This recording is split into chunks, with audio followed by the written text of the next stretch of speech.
আসসালামু আলাইকুম। আমি উম্মিস লাইফে আপনাদের সবাইকে স্বাগত জানাই।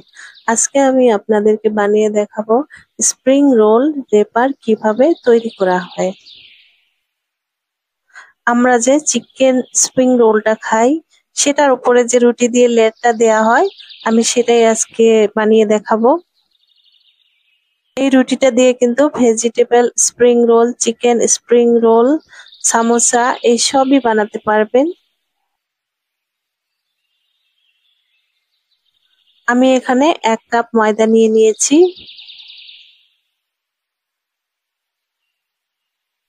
কর্নফ্লাওয়ার নিয়ে নিয়েছি ½ কাপ। দিয়ে দেব ½ চামচ লবণ।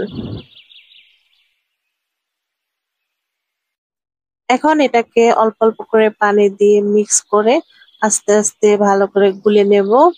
নর্মাল পানিটা ইউজ করব।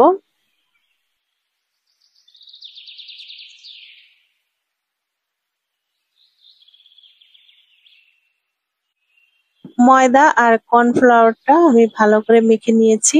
এখন আবারও 1 চামচ তেল দিয়ে দিলাম, রিফাইন্ড তেল। এখন আবারও এটাকে ভালো করে ডলে নেব। যত ডলে নেবেন ততই ভালো হবে। এখন এটাকে আমি ½ ঘন্টা ঢেকে রেস্টে রেখে দেব।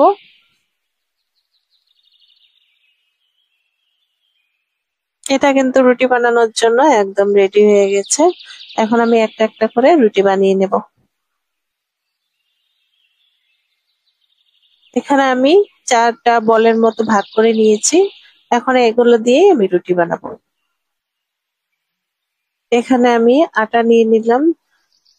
এখন রুটিগুলো বানিয়ে নেব একটা একটা করে। তো রুটিটা যেহেতু ময়দার, তাই আমি এখানে আটা নিয়ে নিলাম বেলার জন্য। এতে করে দুটো রুটি জোড়া লাগবে না, ভালোভাবে একটা রুটি থেকে আরেকটা রুটি উঠে যাবে।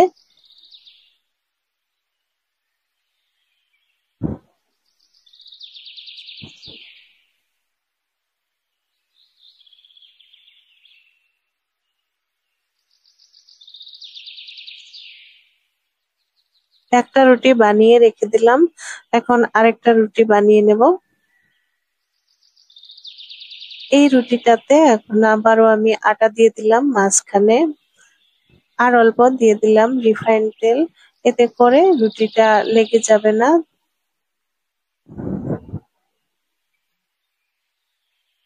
আর একটা রুটি যে বেলে নিয়েছিলাম সেটা দিয়ে এখন আস্তে আস্তে করে আবারও বেলে নেব। আস্তে আস্তে করেই বেলতে হবে। আমি দুই ভাবে দেখাবো। একটা হলো এটা 4 কোনা করে কেটে নিচ্ছি স্কোয়ার করে।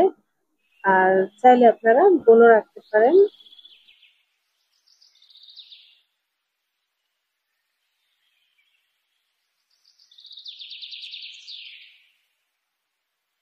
এখন আমি এগুলোকে হালকা আঁচে আস্তে আস্তে করে ভেজে নেব। দেখবেন যাতে রুটিগুলো লাল হয়ে না যায়। দিবেন আর ½ মিনিট করে অল্প করে ভেজে নেবেন আর নামিয়ে নেবেন।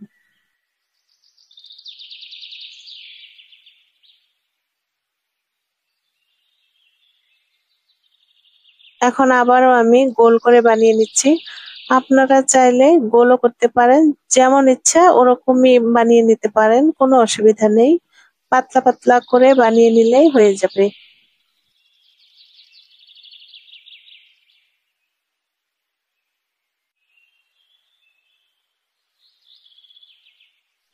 আগের রুটিগুলো তাড়াতাড়ি করে আমি ভেজে নিয়েছি। এর কারণ হলো জোড়া লেগে যেতে পারে। এখন আবার এগুলো ভালো করে আস্তে আস্তে করে ভেজে নেব।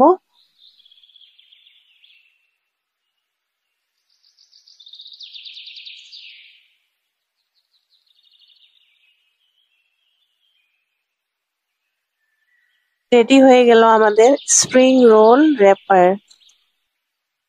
দেখলেন তো কত কম উপকরণ দিয়েই তৈরি করে ফেলা যায় বাসায়। আমাদের যখনই স্প্রিং রোল খেতে মন চাইবে, সামোসা খেতে মন চাইবে, তখনই আমরা এটা দিয়ে বানিয়ে ফেলতে পারবো। ফ্রিজেও রেখে দিতে পারেন। আমার এই আজকের রেসিপিটা যদি ভালো লাগে অবশ্যই কমেন্ট করে জানাবেন। আমার চ্যানেলটি যারা যারা সাবস্ক্রাইব করেছেন তাদেরকে জানাই অসংখ্য ধন্যবাদ। আর যারা যারা সাবস্ক্রাইব করেননি প্লিজ সাবস্ক্রাইব করে নেবেন। আজকে এ পর্যন্তই। ভালো থাকবেন, সুস্থ থাকবেন। আল্লাহ হাফেজ।